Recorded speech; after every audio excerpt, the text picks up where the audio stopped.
Hello everyone, welcome back to our channel. In this tutorial, we are going to talk about how to transfer money from Payoneer to Payoneer. It's a very easy tutorial, so let's get started. First of all, let me tell you, you just need only email address where you are going to send to another Payoneer. So if you're sending money from your Payoneer to someone else, make sure to ask their email address of Payoneer account. How you can find that? On the top right corner, you will have this option. Just click on this. You will see something like this, and here just click on settings, click on profile settings, and here all the details of your profile will appear. So ask them their email ID. Just copy this email address and you are ready to go. But if not, and they will ask some more information regarding the account, what you can do, just tell your family member or your friend, whoever you are going to send money, tell them to go home, click on receiving accounts, click on their account number, and here it will appear all the details related to account.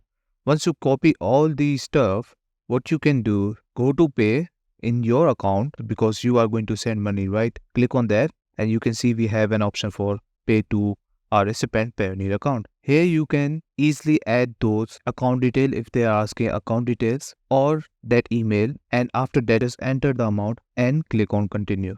It's that easy. But there is one more thing you should know. You need to receive 500 USD or equivalent in other countries to your Pioneer account to start sending Payoneer to Payoneer. So just remember that, otherwise it won't work. So that's it. This is all you need to know how to transfer money from Payoneer to Payoneer. I hope you like this video. Please subscribe. Bye bye and take care.